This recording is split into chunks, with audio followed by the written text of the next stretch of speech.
tuliposikia zile habari, tuliposikia yale maneno matakatifu na tukaamini kwamba yeye ndiye chanzo cha msamaha wetu, yeye ndiye hutusamehe na yeye ndiye hulehemu dhambi yetu, tunapotaka kutengeneza tunamwendea Yesu ya kwamba Bwana, nakiri sawasawa na neno lako ya kwamba umenena juu yangu kwa habari ya uchawi, juu yangu kwa habari ya uganga, juu yangu kwa habari ya mizimu, juu yangu kwa habari ya uzinzi, juu yangu kwa habari ya masengenyo, juu yangu kwa habari ya uchoyo, juu yangu kwa habari ya hasira. Ndivyo ilivyokuwa, lakini Bwana, siwezi kujitoa peke yake, siwezi kujiondoa peke yangu, nimekuja kwako, nisaidie, nitegemeze. Na unapochukua hatua za kimani na kuanza kusema nilikuwa mzinzi, Yesu ameniokoa, na nilikuwa mpiganaji, Yesu ameniokoa, na nilikuwa mwongo, Yesu amenisaidia, hiyo ndio msaada wa wewe kuendelea kudumu katika hiyo upendo. Na shetani hatapata nafasi ya kukurubuni tena. Wewe muone aibu shetani, unataka kukugaragaza. Niliwahi kuambia mahali kasema hivi,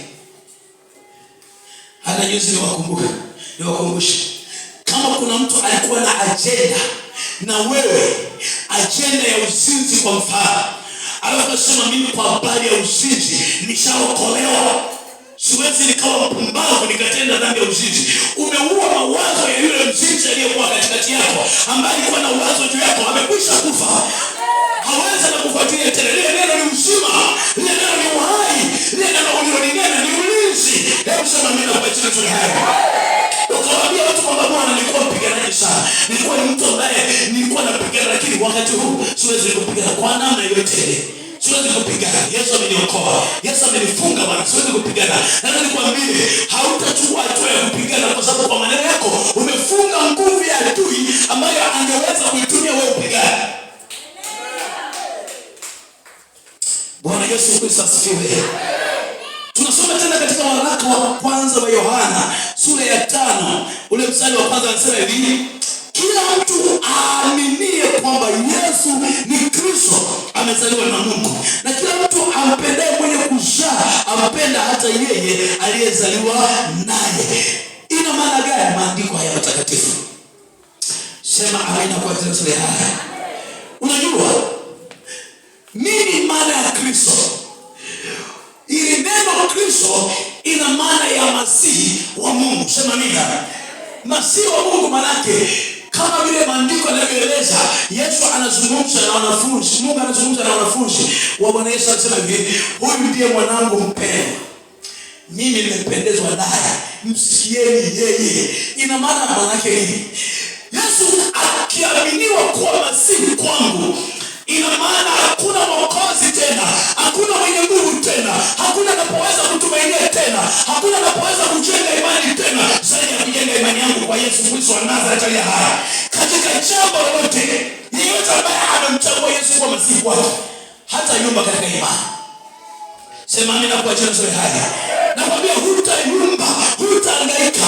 Wale wote wanaoendea waganga wa kienyeji, wanaoenda kuwapigia magoti mitume na manabii, ni kwa sababu hawamjui Masihi nani. Pekee anayestahili kupigwa magoti ni Yesu wa Nazareti, maana huko ndiko kuliko msaada wa yote, ndiko kuliko tumaini la yote, ndiko kuliko msingi wa yote. Yoyote yatakayo yako kwa Masihi Yesu Kristo. Wewe unapigia magoti mwanadamu, na shangaa yuko anayejiita Mungu pale Mwanza Simalini, watu wanaanguka. Na ndio maana tunawaambia watu kwamba watu hawako duniani, hawako kwenye mili imebaki mili kama makasha, lakini hawako. Kama wangejua, wangeelewa maandiko yanasema kwamba usimsujudie yeyote ila Mungu peke yake. Sasa sikiliza, watu wamejibandika wakachukua nafasi ya Mungu, wakajiita Mungu. Yuko mmoja aliyezifanya mbingu na nchi, yuko mmoja aliyezifanya mbingu na nchi ambaye peke yake vitu vyote vinahitaji kuanguka na kushuka na kunyenyekea mbele zake. Mimi wanaambia watu wao wamefungwa ufahamu kiasi gani? Ukimsikiliza Yesu Maria anajichanganya sana. Mara leo ni Mungu, mara Mungu wangu, mara Baba. Mara sasa, ikiwa wewe ni Mungu, Baba anatoka wapi? Mungu mwingine anatoka wapi? Ni kwa sababu watu wamekamatwa ufahamu, wanaondolewa huko ndani. Hata wajui ni mazezeta, hawaelewi chochote. Kisa totoni limetanda kwenye fahamu yao. Huyu aliyejiita leo ni Mungu. Alafu huyo tena anasema, anaongea mbele za Mungu. Anasema yule Baba Mungu, sijui nilienda mbinguni, sijui nikafanyaje. Utaendaje mbinguni wakati mbingu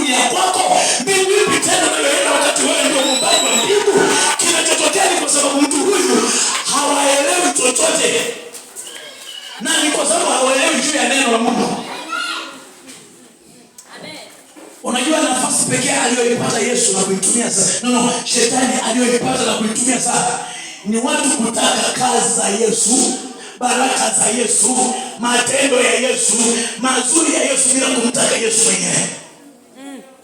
Maana Yesu mwenyewe ndiye neno. Amen. Ukitaka kupenda boga, penda na nini? Na maua yake.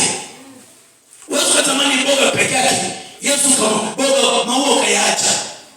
Ukimpenda Yesu, penda maneno yake, penda shuhuda zake, penda sauti yake, penda njia zake, penda matendo yake, penda kila kitu cha Yesu kipende, ndipo utakutana na Yesu aliye sawa sawa. Unatafuta uponyaji wa Yesu, Yesu hutaki. Unatafuta baraka za Yesu, Yesu hutaki. Unataka kuinuliwa, Yesu hutaki. Unatafuta njema kwa Yesu, Yesu hutaki. Yesu hayuko hivyo. Hebu sema mimi nakueleza hivi. Ili tumuone Yesu kikamilifu, lazima tumpende Yesu, kwa maana yeye mwenyewe aliye neno. Tulipende neno lake. Na kama tukimpenda Yesu aliye neno, tutalitii neno lake. Hatutajiuliza maswali mara kalikwenda, mara kakarudi, mara vile vile, mara vile vile. Hapana. Neno la Mungu popote pale ni amina kweli. Neno la Mungu ni lazima. Hebu sema amina. Popote unapoliona neno la Mungu limeandikwa, maana ni amri ya kimungu. Anahitaji majadiliano. Anahitaji kushauriana. Neno la Mungu ni kutii. Kwa sababu neno la Mungu ndio sauti ya Mungu. Unajua kilichoandikwa ni sawa na mtu achukue haya inayoyasema ayaweke kwenye maandiko. Ni neno lakini pia ni sauti ya Mungu. Hebu sema amina kwa jina la Sasa watu kwa sababu ya kutokuamini, miungu imepata nafasi kuabudiwa. Mashetani yamepata nafasi kuabudiwa. Watu wanasujudia mbuzi, wanasujudia miti, wanasujudia mito, wanasujudia wanyama, wanasujudia wanadamu badala ya Mungu aliye hai. Maana uwezo utasujudia kitu unachokiona. Tayari umetoka kwenye imani ya Kristo. Mungu anataka umsujudie yeye usiweza kumwona kwa macho ya nyama. Maana anguka palipo na utupu. Yeye anataka akikuona aulize huyu ni mjinga. Mbona anainama hapa kuna nini? Lakini sio wewe ukainamie sanamu, wewe ukamwinamie mtu, wewe hapana kitu gani. Hata malaika walikatazwa. Sema mimi na kwa Yesu ya hai. Unajua ukisoma kitabu cha Danieli, malaika akaja anasema usinisujudie. Yuko mmoja tu anayetakiwa kusujudiwa. Amen. Yesu wa Nazareth asifiwe sana. Bwana Yesu asifiwe sana. Ila kwa sababu hatujui maneno ya Mungu na uwezo wake, kwa kutokuamini, ndio maana tunahangaika duniani. Tunahangaika vile. Ila Yesu yuko hata sasa anatushangaa. Anatazama. Hebu sema amina. Amen. Bwana Yesu asifiwe. Ukitaka ukutane na Mungu kikamilifu, umuone Mungu aliye mwokozi wako, yatunze maneno yake yakae ndani yako, alafu uyaishi, uyaamini 100%. Hata kama ukishindwa leo useme sina nyingine njia mahali pa kupita, nataka nipite. Pita mara ya kwanza ukishindwa, mara ya pili ukishindwa, mara ya tatu ukishindwa, mara ya tatu utapenya, utatokea upande wa pili. Hapo ambapo ni magumu. Leo wewe usipita mahali kwingineko. Maana tunasema yeye akweaye penginepo ni mwivi na mnyama. Amen. Ukichenga kutembea mahali Yesu alipo, ukataka kutumia mahali pengine, upite mahali pengine. Yesu anasema hivi katika maneno yake, wewe unatunga vya kwako. Yesu anasema tuombe, wewe unasema tuombewe. Wewe nataka nikwambie, utapishana na Yesu, utakuta Yesu. Amen. Amina. Na ukikosa Yesu uwe na uhakika atakuja Mungu mwingine. Maana kawaida ya mwanadamu ameumbiwa hata kaa idol. Yaani mwanadamu hutakuja kukaa idol duniani kamwe. Wale ambao wanajifanya wanajua mimi siabudu, nataka nikwambie yeyote aliyeko duniani ana Mungu wake anayemwabudu. Ila katika wengi tunaabudu, wako wanaoabudu kwa faida na wako wanaoabudu kwa hasara. Kwa nini tunasema hivi? Yuko Mungu mwenye madhabahu, lakini ile madhabahu imeandikwa kwa Mungu asiyejulikana. Ina maana nini? Watu wanaabudu. Maandiko yanazungumza ninyi mnaabudu msichokijua. Wako watu wengi wanaabudu wasichokijua. na kwa sababu hiyo wanaabudu bure. Yeyote ambaye ataishi apendavyo, atakavyo, vyovyote vile, ujue hana Bwana. Yeyote aliye na Bwana haishi kwa nafsi atakavyo yeye, apendavyo yeye. Anaishi kwa kusudi la huyo Bwana, kwa mamlaka ya huyo Bwana, kwa amri ya huyo Bwana. Bwana ndiye anayemiliki, ndiye anayetawala, ndiye anayetawala maisha ya huyo mtu. Kila aliye na Bwana hataishi anavyotaka. Sema amina kwa jina la Yesu. Kila mtu anayesema mimi nina Bwana, nina Mungu, hutaishi anavyotaka wewe. Amen. Amina. Hebu sikiliza. Biblia inasema mtu hata imekuwa mtu akiwa ndani ya Yesu Kristo amekuwa kiumbe kipya, si ndio? Unajua lazima tutathmini ya kwamba kiumbe cha zamani kilichokuwapo kabla ya Yesu kilikuwa ni cha namna gani, na hiki kiumbe kipya kilichozaliwa baada ya kumpokea Yesu Kristo kitakuwa ni kiumbe cha namna gani? Maana mimi binafsi lazima nijue mimi yule kiumbe wa zamani aliyekuwa ni mimi ni yupi, alikuwaje, aliishije, alitembeaje, alikulaje, alivaaje, aliogaje, alikuwa kwaje yule wa zamani, ili wa zamani anitofautishe na huyu wa leo, wa sasa. Kama siwezi kumjua huyo mtu wa zamani, ningali naishi kubure mpaka leo. Bwana Yesu asifiwe sana. Yesu ndiye njia, kweli na uzima. Sasa hakuna mtu anaweza kumpata Yesu pasipo imani. Na imani inayomleta Yesu ndani yangu, ndani yako, ni ile imani inayojengwa pasipo kuona. Kama kuna mtu alikuja kwa Yesu aliposikia Yesu anabariki, hebu sema amen.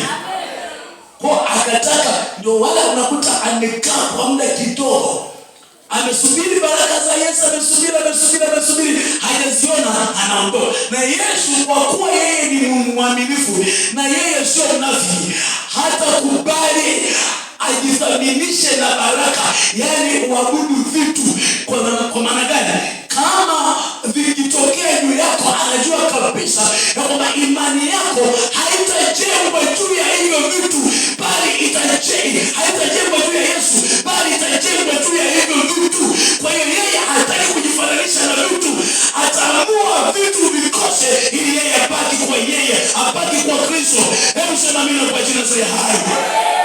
Ndio, hata jilinganisha na kitu chochote.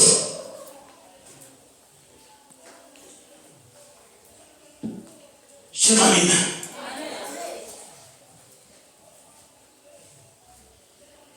Ukisoma katika kile kitabu cha Marko 16:15, akawaambia enendeni ulimwenguni mote mkaihubiri Injili kwa kila kiumbe.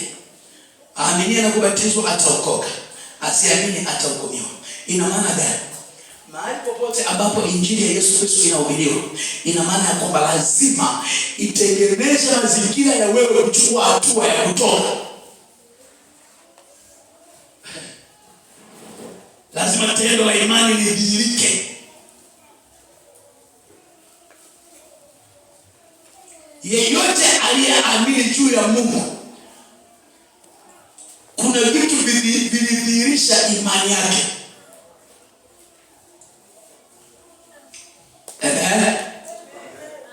Unajua tunaposema tumeokoka, kwa mfano, tumeokoka katika yapi? Tumeokoka kwa namna ipi? Wokovu wetu udhihirika katika namna ipi? Kwa sababu wokovu wetu una maana ya kwamba kuna maisha tuliyoyaishi ambayo yalitumiliki, maisha ya uovu yalitumiliki, tukawa chini ya utumwa, chini ya miliki na utawala wa hayo maisha. Tuliendesha na namna ile, tulitembea katika namna ile ya uovu, namna ile ya uharibifu. Alafu tunapotoka katika ile namna, hii ndio inadhihirisha kwamba tulikuwa tukitapatapa kwenye maji, tulikuwa tuko shimoni, lakini sasa tumetolewa kutoka kwenye shimo, au tumetolewa kutoka kwenye maji, sasa tuko huru. Hebu sema amina. Tunatembea kwa uhuru.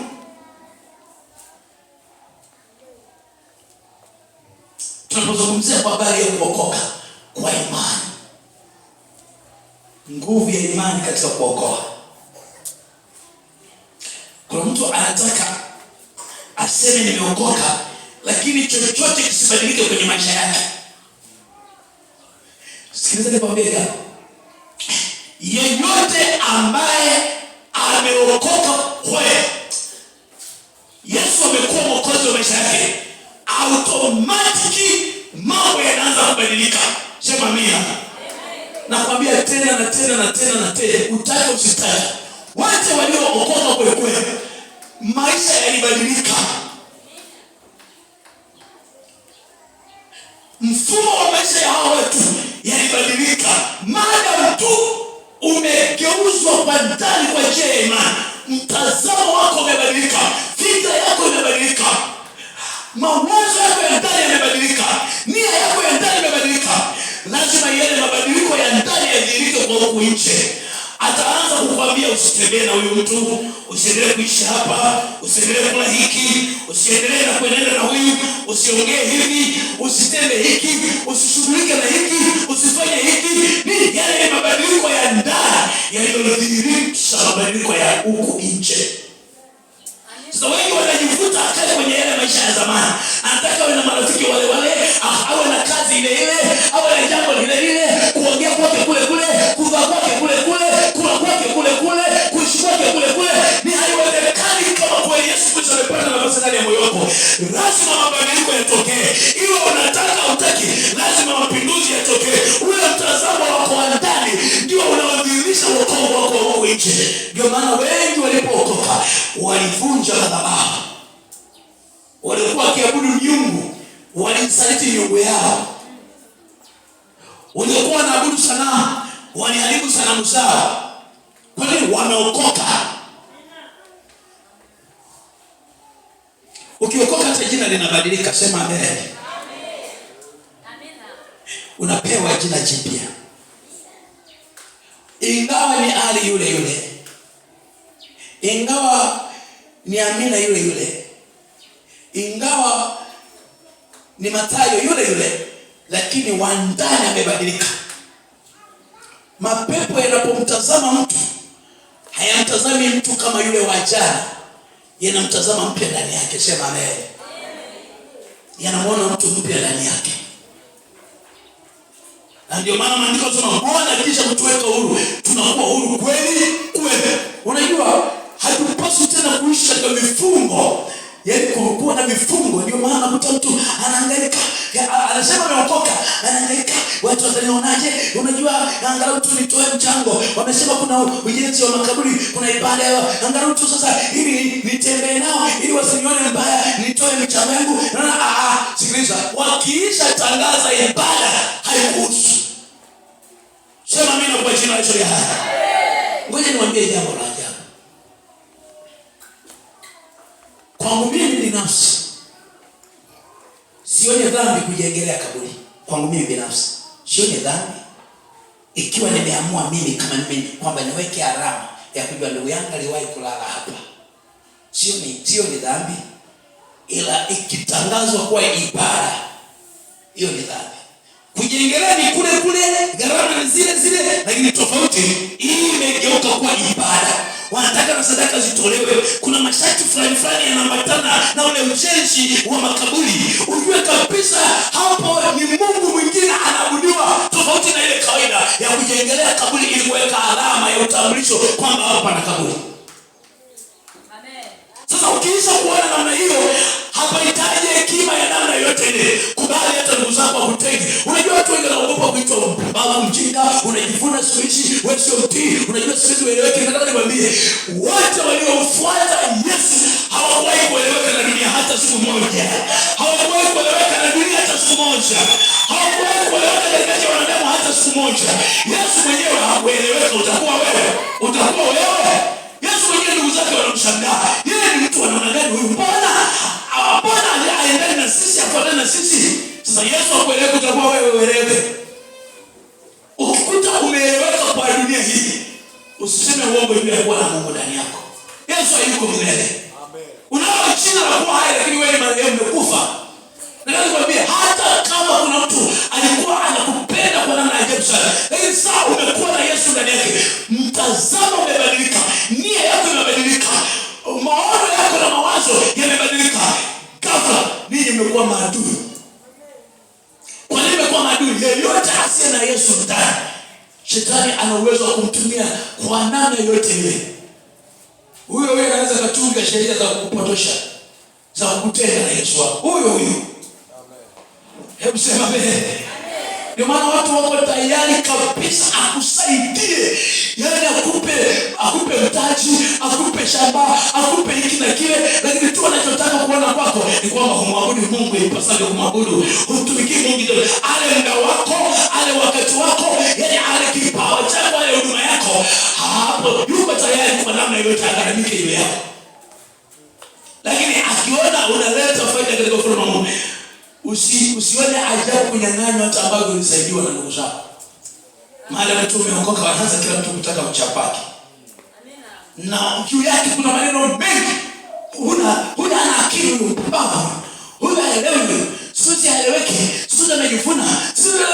Maneno mengi. Ukikuta hivyo ujue kaza mwendo songa mbele. Ujue upakanyagia hiyo njia, hiyo ni njia sahihi, ni njia kamili. Ili mradi tu yale yanayozungumzwa na yanakupa amani ndani ya moyo wako. Songa mbele, ujue maana umepata njia sahihi ya Yesu. Maana ndio aliyotendewa Yesu, alitukanwa Yesu, alibezwa Yesu, alijekiwa Yesu, alisingizwa Yesu, alinenewa uongo, lakini hakuacha ule wito aliokuwa anaitwa na Mungu wa kuhakikisha anapeleka watu mbinguni. Hakuacha. Sema amina kwa jina la Yesu. Imani hujenga mtazamo mpya ndani yako. Imani hujenga maono mapya, hujenga tabia mpya na mwenendo mpya unaotokana na lile neno ulilosikia. Maana neno ndio linalojenga imani ndani yako. Kama hujawahi kusikia habari zozote, huwezi kujenga imani katika chochote. Ujasikia vizuri nikiongea. Nasema hivi, imani za watu wengi zinajengwa katika kile wanachokisikia. Sikia, ukiona leo kuna mtu anaitwa Freemason, na wengine mpaka leo wamejitambulisha kabisa kwamba mimi ni memba wa Freemason. Hii Freemason haijaja tu. Kuna nani alikuwa akisikia kwa habari hizo? Alikuwa akisikia taratibu. Baadaye ile kusikia kukajenga imani ndani yake. Ile imani ikaleta matendo, ikaleta matokeo huko nje. Akaanza kufanya kama wanavyofanya Freemason. Akaanza kutembea kama wanavyotembea Freemason. Akaanza kuongea kama wanavyoongea Freemason. Akaanza kushughulika kama wanavyoshughulika. Nini? Kwa kule kusikia kumejenga imani ya Freemason ndani ya huyu mtu. Ndio maana wengi wanaopenda sana kwenda kwa waganga, mwisho wa siku wanakuwa waganga wenyewe. Kinachofanya uganga wao ni kile wanachokisikia na kile wanachokiona wakiwa kwa waganga wa kienyeji. Kinatengeneza imani ya uganga, na ile roho ya uganga inaanza kuishi nao. Unakuta anajua kutambika, anajua kuzindika, anajua kuchachia, anajua kuogesha, anajua dawa hii, anajua ile, anajua kile nini. Na ndio maana wengi wale ambao wamejenga misimamo, wamejenga mafundisho fulani, wanasema unajua kutumia dawa za kienyeji sio dhambi, ili mradi tu kwamba uende kutambikiwa, uende kupigiwa ramli. Sikiliza, walishapigiwa ramli wakabobea, sasa wana vilinge vyao, ndani yao kumejengeka imani. Kuna haja gani wewe ulienda kupigiwa ramli? Si ndio? Pepo likatoka hapo likasema nenda kachimbe mtu fulani, nenda kafanye vile. Kwa umetoka una elimu ya kutoka kwa pepo. Unafahamu mzizi fulani, unafahamu kufanya hivi, unafahamu kutambika na hivi. Sasa uende umepewa maarifa hayo, uende tena kuuliza unachojua. Maana umekwisha kujua, kinachofuata ni kukitendea kazi. Sasa mtu anaweza kujisukumisha mganga, unajua siendeni kwa waganga wakisikiliza. Yule ambaye kuja kwake ni kwa mfano wa kutenda kwake shetani. Yule ambaye kuja kwake ni kwa mfano wa kutenda kwake shetani. pia ni shetani. Sema amen. Ulienda kwa mganga akasema nachanjia chini ya kitovu, dawa ya aina hii na hii. Sasa imekaa ndani yako, umebobea, umejenga imani kwa kusikia kutoka kwa mganga. Alafu na wewe unaenda ile dawa, ukisikia mtu anauma chini ya kitovu, utamwelekeza vile vile, utamwambia chanje vile vile. Uliambiwa ukaoge, uliambiwa ukanywe, uliambiwa ukachemshe. Vile vile ukimwona mtu mwingine au wewe mwenyewe, utatumia taaluma ile ile, elimu ile ile, imani ile ile kumsaidia mwingine. Kwa hiyo wewe pia ni mganga. Hebu sema mimi kwa jina la Yesu haya. Wewe unasema mimi sio mganga. Unajua mimi najichimbia dawa, najitengenezea mwenyewe. Ndio, wewe ni mganga mbobevu. Unahitaji kutabikiwa tena. Yaani sasa wewe unahitaji kwenda kuuliza, unajua ni mkomavu. Hebu sema mimi kwa jina la Yesu haya. Sasa wako wengi ambao wanajiita wameokoka, wanajiita wana Mungu, wanajiita Mungu ni Bwana wao, lakini hayo mambo wanashika wangali kanisani, mpaka wachungaji.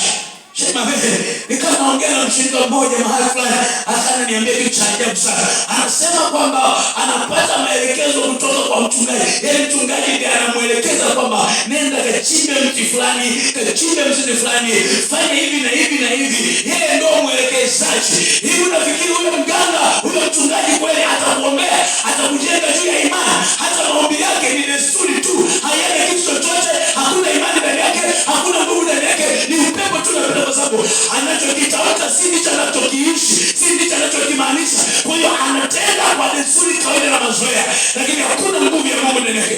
Aliye na imani juu ya Mungu katika kuombea, hakika hata kuelekeza kupata msaada mwingine kokote kule, zaidi ya kutumanisha juu ya Mungu, kuamini maneno ya Mungu na kuishi na kutenda sawa sawa na neno linapofanya, linakuongoza, sio yeye anavyokuongoza. Amen. Sema amen. Mnakumbuka siku zile wakati tunapewa neema ya kufunuliwa mambo ya rohoni, hasa katika mji wa Nemba. Unaona kuna mtu ambaye wanashuhudia yeye alionekana nafsi yake iko kuzimu, na ni mchungaji. Yuko kuzimu, ingawa anaishi yuko duniani, ila yuko kuzimu. Kilichompeleka ni kwa sababu ya hayo mafundisho na imani anazowatumainisha washirika wake, anaowafundisha kanisani. Akisema nauma tumbo, cha kwanza ni kumtumainisha juu ya dawa za michango ya tumbo. Anaambia michango ya tumbo, ukafanya hivi, si mtu fulani, yaani hata ajabu. Yuko kuzimu. Kwa imani ile na mafundisho yale yuko kuzimu. Samani watumishi wa Mungu, nikisema mnihurumie tu. Sema be. Unajua wanasemaga Msukuma, asilimia chache sana ya Wasukuma wanaokoka kwa kweli. Unajua kwa nini? Wengi wao walitoka katika misingi ya uganga na mizimu. Kwa hiyo kuna ile kusikia vizazi zile imani zimejengeka ndani ya mioyo yao. Kwa ingawa ameokoka, lakini kuna mahala kikwama kwa sababu ya uzembe, kwa sababu ya kawaida na mazoea. Unashangaa inampelekea kukumbuka yale, maana alipokuwa akiishi katika yale maisha alikuwa akitumia dawa ya mchango, anaona amepona. Akitumia hiki anaona nafuu, kwa sababu shetani anaelewa ukijenga imani juu yake atakupa sawa sawa na kutaka kwako vile vile, lakini katika njia ya upotevu. Sema mimi. Usifikiri kwamba wanaoenda kwa waganga wa kienyeji hawaonekani kupona. Ngoja nikwambie siri iliyopo. Kumbuka nazungumza kwa habari ya imani, nguvu ya imani katika kuokoa. Na nazungumzia nguvu ya imani ya Yesu Kristo katika kuokoa. Sikiliza nikwambie. Shetani akigundua amekuhamisha kwenye msingi wake, akakuleta akakuhamisha kwenye msingi wa Bwana Yesu, akakuleta kwenye msingi wa kwake. Hebu sema amen. Yaani umemwendea mganga wa kienyeji, ungali ni msingi, ungali ni mkorofi, ungali ni mwabudu miungu, ungali ni mwabudu mizimu. Kumbuka matatizo yote, magonjwa yote, tabu zote zinatoka kwa shetani. Mungu hakuumba ugonjwa hata mmoja. Magonjwa yote yametokana na dhambi, na kwa sababu ya udanganyifu wa shetani kupitia hiyo dhambi anaendelea kupanda kwa watu. Maandiko yanasema jeraha lako ni kubwa, na aliponyekana kwa sababu ya ukubwa wa uovu wako. Kwa hiyo dhambi ndio imeleta magonjwa, vitabu na matatizo mbalimbali.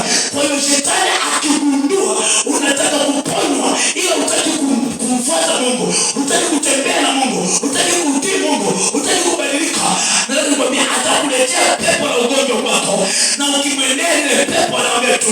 inatulia. Hata yenyewe kwa sababu ni ajenda ya ufalme wa Kristo. Yeyote akija akitaka msaada kwenu mwache, akitaka msaada kwenu mwache. Kwa hiyo unaweza kadhani umepona lakini hujapona. Hebu sema mimi na kwa jina la Yesu. Aliyepona kikweli kweli ni yule aliyepona kutenda dhambi. Yaani anayepokea uponyaji wote wa mwilini. Uponyaji mkamilifu ni ule uponyaji unaoambatana na kutokutenda dhambi. Ukiona utendi dhambi na unapona kichwa, unapona tumbo, unapona mgongo, unapona ulevi, unapona uzinzi, unapona hasira, unapona mchoyo, unapona hasira, ujue sasa uponyaji wako ni wa kweli. Kama ukipona tumbo, ukipona kichwa, ukipona mgongo, miguu, lakini bado unatenda uovu, bado unatenda dhambi, wewe ungali hata sasa hujapona, bado haujaokoka na wewe hujapona chochote. Hujapona. Bwana Yesu Kristo asifiwe. Haleluya. Hujapona hata sasa. Sasa hebu tuangalie katika kitabu cha Timotheo sura ya 4, Timotheo wa kwanza sura ya 4 mstari wa 6. Anasema hivi, uwakumbushe ndugu mambo haya, nao utakuwa mtumishi mwema wa Kristo Yesu na mzoefu wa maneno ya imani na mafundisho mazuri yale uliyoyafuata. Uwakumbushe ndugu mambo hayo, maana ya imani yanayohusu ufalme wa mbinguni, yanayohusu imani ya Yesu Kristo. Uwakumbushe watu, ndugu wadumu katika hayo mambo, wakae katika hayo mambo, wayaishi hayo mambo, wewe mwenyewe ufanye, kwa sababu Timotheo alijifunza kwa mitume, alijifunza kwa Paulo. Kwa hiyo ile imani iliyojengwa kutokana na mafundisho aliyoyapata kwa Paulo ilianza kuleta matokeo juu ya Timotheo, ilianza kuleta mabadiliko juu ya Timotheo, ikaanza kuleta mabadiliko juu ya Timotheo. Kwa hiyo alipoona kwamba ile imani imetenda kazi ndani ya Timotheo, ndio anamwambia, ana ujasiri wa kumwambia kwamba sasa hayo mambo hayo nawe utakuwa mtumishi mwema wa Kristo Yesu na mzoefu wa maneno ya imani na mafundisho mazuri uliyojifunza. Maneno ya imani. Ukitaka kumjua mtu kama ana imani au hana imani, sikiliza maneno ya kinywa chake. Sema amina kwa jina la Yesu. Jaribu kusikiliza maneno ya kinywa chake. Utagundua mtu huyu ana imani, huyu hana imani. Kauli ya huyu mtu huwa inabadilika kulingana na mazingira. Mwenye imani yuko straight, hebu sema amen. Amenyooka, aliye na imani amenyooka. Na shetani kati ya watu anaochezea duniani mtu mwenye mashaka na kusitasita. Maana shetani pia anajua neno la Kristo. Anajua maandiko yanasema mwenye haki wangu ataishi kwa imani. Naye akisitasita, moyo wangu hauna furaha. Mungu ana furaha naye. Kwa anatengeneza hali ya kusitasita kwa mtu. Anampa mfano ule, anampa na mfano huu. Anampa mfano ule, anampa na mfano huu. Mtu huyu nataka nikwambie, kwa shetani ni mtaji mzuri. Na wala hawezi kuivisha chochote huyu mtu. Bwana Yesu asifiwe. Kwa hiyo imani inamvuta mtu kutoka katika uovu au uharibifu. Kumbuka namna imani ilivyomwokoa Nuhu na Ibrahimu. Sema amina kwa jina la Yesu. Hawa wote tunasoma habari za Nuhu, tunasoma habari za Ibrahimu. Hawa wote waliokolewa kwa sababu ya imani. Sema amen. Na ile imani ilitokana na kusikia kutoka kwa Mungu. Mungu aliposema nao kwa habari ya yale wanayopaswa kufanya ili waokolewe, waliyatenda pasipo kusita, waliyatenda pasipo mashaka, waliyatenda pasipo kujiuliza, walitenda kwa imani, wakachukua hatua mara sawa waliposikia sauti ya Mungu, na ndipo imani yao iliwaokoa. Hebu tusome kitabu cha Waebrania 11 mstari wa 7. Neno la Mungu linasema kwa imani Nuhu akiisha kuonywa na Mungu katika habari za mambo yasiyoonekana bado, kwa jinsi alivyomcha Mungu, aliunda safina apate kuokoa apate kuokoa nyumba yake, na hivyo akahukumu makosa ulimwengu, akawa mrithi wa haki ipatikanayo kwa imani. Sikiliza maneno haya mazuri uyaone. Anasema kwa imani Nuhu akiisha kuonywa na Mungu. Unajua ile kuonywa na Mungu maana aliambiwa na Mungu, alielekezwa na Mungu yampasayo kutenda ili apate kuiokoa nafsi yake, ili apate kuokolewa. Kwa hiyo hakusita kwa namna yote kuyapokea yale maelekezo ya Mungu na kuitii ile sauti ya Mungu. Akachukua hatua ya kimatendo mara aliposikia kilichotokea ni wokovu juu yake. Kama asingechukua hatua ya kutenda, ghafla ungejikuta kwamba ameangamia kama ambavyo wengine waliangamia. Sema amen. Na imani inajengwa na kusikia. Kusikia kunakotokana na neno la Kristo. Kwa hiyo alisikia kutoka kwa Mungu, Mungu akimuonya kwa habari ya mambo ambayo yanatarajiwa kutokea katika nchi. Hakukaa kujiuliza kwamba nitapata wapi mbao, nitapata wapi nini, vifaa nitapata wapi, karudi. Hatuoni kama alichukua hatua ya kusesera kupiga mahesabu hayo. Alichokiamini na alichokielewa ni kwamba aliyesema ni Mungu. Aweza akasema kama miti haipo, kama misumari haipo, kama lami haipo, vifaa vyote madamu Mungu aliongea, alijua vipo. Kwa hiyo alichokifanya ni kutii, aanze hatua za kutengeneza safina ili apate kuokolewa yeye na wale waliokuwa wamekusudiwa. Hebu sema amina kwa jina la Yesu. Haya, sikiliza maneno haya. Huyu ni Nuhu. Vile unavyoona Nuhu ndio kwa mfano wetu sisi katika kuokolewa. Vile Nuhu alipopokea maelekezo kutoka kwa Mungu, alivyoonywa na Mungu, alivyoambiwa na Mungu, alivyoonywa na Mungu, ndivyo ambavyo tunapokea maonyo leo. Tunaelekezwa leo kwa njia ya neno lake, kwa njia ya sauti yake, kwa namna mbalimbali. Vile ambavyo tunaweza kuelewa kwa lugha nyepesi na rahisi kuelewa kama watoto wake, ndivyo anavyotuonya. Na tusipochukua hatua katika hayo maonyo yake, katika hayo maelekezo yake, katika hilo neno lake linalojenga imani ndani yetu ili tuokoe, hatutaokoka. Kama Nuhu angepiga mahesabu kuanza kujiuliza Mungu mwingine, akaanza kutafuta majibu kwa Mungu mwingine, Mungu amemsemesha na yeye anasema nikaulize tena kwa Mungu namna gani kalikwenda karudi. Hebu waza, ameambiwa na Mungu alafu na yeye anaenda tena kuuliza kama Mungu ni wewe umesema au sio wewe. Hangepata majibu kwa nani? Huwa daima Mungu ananyamaza. Sema amen. Na Mungu anaponyamaza ndio shetani huyo anakimbia akupe majibu. Na amepangia daraja gani, ngazi gani ya kutokuamini, kuchukua hatua ya kutekeleza yale aliyoambiwa na Mungu. Sema amina kwa jina la Yesu. Haya, tunamwona mtumishi wa Mungu Ibrahimu katika ule mstari wa 8, maandiko yanasema kwa imani Ibrahimu alipoitwa aliitika. Hebu sema alipoitwa aliitika. Hakuanza kusema nani aliyesema, ni nani. Anasema alipoitwa na Mungu aliitika, atoke aende mahali pale atakapopapata kuwa urithi. Akatoka asijue aendako. Hebu sema amina. Kumbuka pale mwanzoni tumesema imani ni hakika ya mambo yatarajiwayo, ni bayana ya mambo yasiyoonekana. Wakati Ibrahimu ameitwa kwenda kwenye nchi ambayo haijui, alichukua hatua ya kwenda kutembea tu. Huku njiani anasikiliza sauti ya Mungu. Mungu anasema nenda wapi? Kunjia kona wapi? Katia kona wapi? Nenda. Alitembea katika maelekezo ya Mungu. Yale maelekezo yalitokana na yeye kuchukua hatua ya kuitika na kuanza kutembea kwa neno la Bwana. Haleluya. Nataka nikwambie, wokovu wetu uko karibu sana kuliko tunavyofikiri sisi. Wokovu wetu, unajua neno maandiko yanasema hivi, neno hili si mbinguni.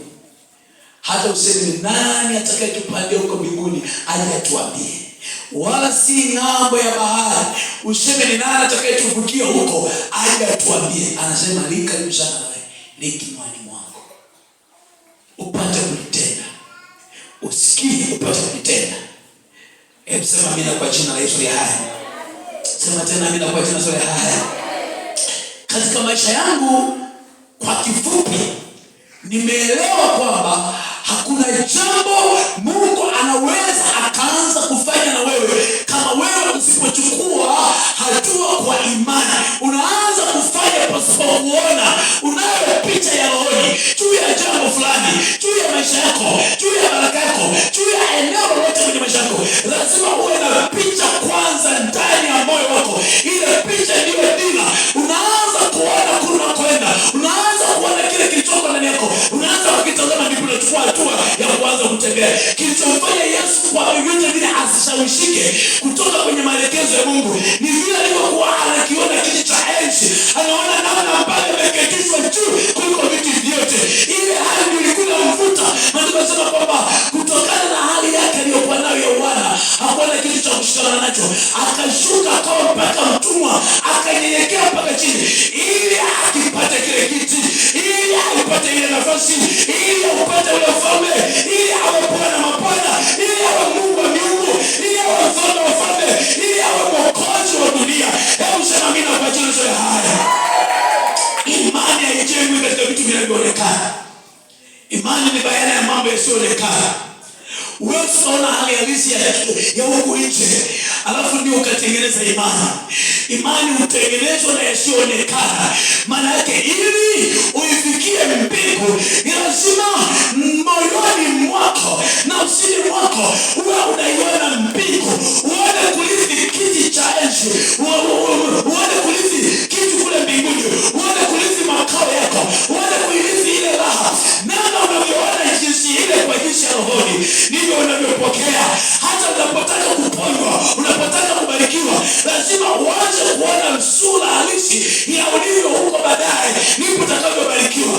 Kama mpaka leo hii hauoni gari, huwezi kulipata gari. Hauoni nyumba, huwezi kuiona nyumba. Hauoni shamba, huwezi kuiona shamba. Huoni watoto, huwezi kuona watoto. Kama huoni wewe ni mwenye afya, huwezi kupokea afya. Nakumbuka nyakati zile nimeumwa, niko hospitalini, nimepewa kitanda kule, nimelazwa. Alafu siku moja naonyeshwa ninahubiri kando ya barabara. Unajua niliugua. Lakini katika hali ile ya kuugua, niliposhtuka usingizini, nikajiona ninaota ndoto. Nilikuwa usiku wake nilikuwa nimeota ndoto kwamba naona nahubiri kando ya barabara. Nahubiri. Walikuwa nahubiri tu ni kama vile watu wapita nje. Namshuhudia mtu mmoja, wawili, watatu wanakusanyika. Baadaye nikaja kuona lundo la watu. Yaani watu wengi wamekusanyika wananisikiliza. Nilipoamka kutoka kwenye ule usingizi, pamoja na udhaifu niliokuwa nao na ugonjwa, nikajua kumbe sisi mimi bado nitaenda nikahubiri injili. Wako watu wanahitaji wasikilize injili, wakahubiri habari njema ya ufalme wa Mungu kupitia mimi. Kama ningekuwa siwezi kuwa hai, basi Mungu asingenionyesha kwa faida gani anionyeshe? Anionyeshe kwa faida gani? Imani inayookoa hujengwa katika vitu visivyoonekana kwa macho ya nyama. Rohoni unaona, ila huku nje watu watakucheka. Unajua, sikiliza, Nuhu alipoambiwa na Mungu, manake alikuwa anaiona safina jinsi ilivyo. Maelekezo yote alikuwa anapata rohoni mwake. Ikae hivi, weka hivi. Mlango we hapa weka hivi. Hapa jenga hivi, hapa. Kwa alipokea yale maelekezo kutokana na imani iliyojengwa kwa kusikia neno kutoka kwa Mungu. Haleluya. Wewe unasema nina imani kama unasubiri vitu vionekane kwanza. Wewe utakuwa na imani, lazima uone vitu visivyoonekana kwanza. Kuna picha inaanza kujengeka ndani yako ya yale unayotaka. Maadamu unajua haya ni mapenzi ya Mungu, hili ni kusudi la Mungu, uanze kuona hivyo. Kama unajua ni mapenzi ya Mungu mimi kuoa, mimi kuolewa, anza kuona ndoa, anza kuona mke, anza kuona mume. Na hivyo ndivyo ambavyo utapokea mume, utapokea mke. Lakini kama unajiangalia na sura yako, unasema hivi mimi ni makolewa, hivi mimi nilivyo, hivyo wanavyo nafsini mwako ndivyo utakavyokuwa. Lakini ukiona yuko mume kwa ajili yako, yuko mke kwa ajili yako, wako watoto kwa ajili yako, utawapata kwa imani. Hebu sema amina kwa jina la Yesu. Hebu waza kama Sara. Unajua Sara alikuwa anajiangalia. Mimi huwa nawaza nasema inawezekana kilichofanya kazi ya kumpa Sara mtoto ni imani ya mume wake. Sababu yeye alikuwa anajiona ni mzee. Mpaka alipoambiwa na malaika, alicheka kadharau. Malaika kajiangalia, mimi na uzee wangu huu na namna hivi nilivyo, nimekoma katika siku zangu za wanawake, hivi kweli nitazaa mtoto? Lakini kilichoishi ile neno alilolipokea Ibrahimu. Alianza kumuona Isaka mbele yake kabla Isaka hajatokea. Hebu sema amina kwa jina la Yesu. Bwana Yesu asifiwe. Naomba usimame mahali ulipo. Tunapozungumza na kuimba na kusoma na kuhubiri juu ya imani, lazima tujitathmini namna ambavyo hiyo imani tunayohubiri inatenda kazi ndani yetu kwa namna ipi. Tunaweza tukasema tuna imani, tunaokolewa kwa imani, lakini kumbe tunaangamia kwa imani. Tunatembea katika imani ya kuangamia. Kama tuwezi kuona yasiyoonekana, tuwezi kuyaona, hakuna wokovu kwenye maisha yetu. Hakuna imani inayoweza kutuokoa. Lazima tuone picha, tuone maono, tuwe na mtazamo, tuone nia. Maana kwa imani kuna tabia zinaumbika, tunaanza kuziona tabia. Nyanyua mkono wako namna hii. Alafu tafakari ndani ya moyo wako. Unaposema mimi na imani, alafu baadaye siku za usoni nitakueleza habari ya sifa za mtu mwenye imani na mtu asiye na imani. Sema amen. Sifa za mtu mwenye imani na mtu asiye na imani. Unaweza kuona. Unaweza kujitathmini kwamba hivi nina imani, tangu nimeokoka, tangu hivi mimi nina imani, hivi kweli mimi nina imani. Na utathmini imani yako imezaa mangapi? Imani yako imezaa mangapi? Je, ni uko ngoko hiyo? Hebu sema Bwana Yesu, neema yako iwaokoaye wanadamu wote duniani ifunuliwe kwangu pia katika mchana wa leo. Bwana, kwa kusikia neno lako, imani yangu ikajengeke kwangu, nikayaone yale nisiyoyaweza kuyaona kwa macho ya nyama. Macho yangu ya rohoni yakatazame, yakaone kusudi lako, nia yako, wito wako kwangu mimi, ili nikapokee bidii ya kutembea na kutenda sawa sana kusudi lako kwa jina la Yesu. Macho yangu ya nyama yasinidanganye, mawazo yangu ya binadamu yasinidanganye, ila hali ya kawaida na mazoea isinidanganye. Bwana Yesu, nipe kuyafikiri yale yaliyo juu, nipe kuyaona yale nisiyoyaona kwa macho ya nyama. Ndani yangu iumbike picha ya wito wangu, ya tumaini la wito wangu katika jina la Yesu Kristo wa Nazareti. Hebu jiombee kwa nafsi yako mwenyewe, tamka neno juu yako. Tamka neno wala usione haya. Unaweza ukadhani una imani, kumbe hauna imani. Unaweza ukadhani unatembea katika imani, lakini kumbe hauna imani. Kwa nini? Kwa sababu imani ni bayana ya mambo yasiyoonekana. Kuna mambo unasubiri yaone kwanza, alafu ndipo useme na imani. Na kuna wakati uwezo ukachukua hatua ya kutenda kwa kuwa unasubiri yaonekane. Ni kama vile watu ambao wanaamini Mungu anaposema nimekubariki, haamini kama amebarikiwa. Anasubiri kwanza aone fedha mfukoni, aone magari na majumba.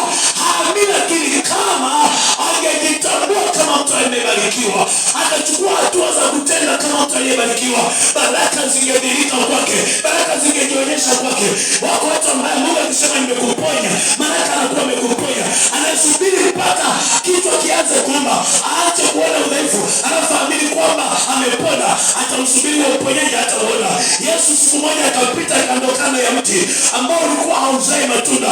Maandiko yanasema akaulani, akasema mtu asichume matunda kwako. Ni dhahiri kwamba wakati ule ametamka neno, ule mtu unaendelea kuwepo na majani yakaendelea kuwepo, lakini kwa imani alitamka na ilikuwa imekuwa. Na ndipo baadaye wakapita wanafunzi wake, wakashangaa ule mtu umetoka, wakaanza kujiuliza ni kwa vipi? Ni kwa sababu Yesu alitenda kwa imani. Na ndio maana anasema haujapo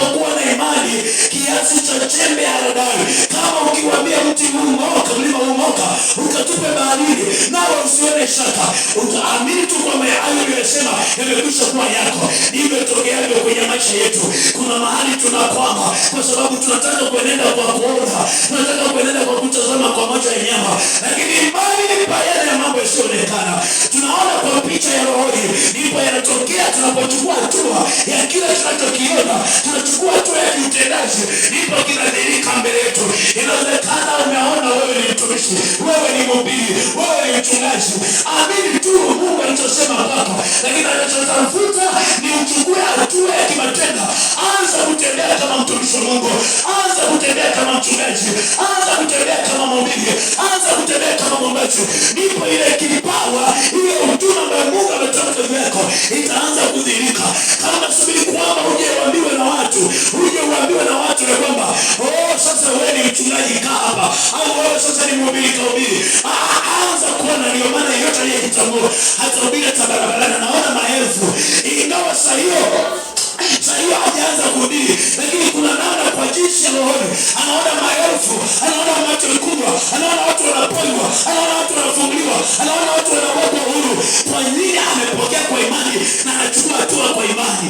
Katika jina lako Yesu wa Nazareti uliye hai, Bwana wa Bwana na Mungu wa miungu, wewe ambaye Bwana umeahidi tutaokolewa kwa imani, tena imani iliyo katika wewe Kristo mwana wa Mungu aliye hai. Hivyo ndivyo Bwana mtumishi wako akasema, Bwana niongezee imani. Bwana Yesu Kristo wa Nazareti, tujalie neema ya kulipokea neno lako kwa imani, kupokea neno lako kwa imani na sauti yako kwa imani, ili tukachukue hatua ya kutenda kwa imani, ili tupate kufikia ahadi ya utimilifu wa yale uliyoahidi juu yetu kwa imani. Imani uje kwa kusikia. Tumesikia mengi juu yako,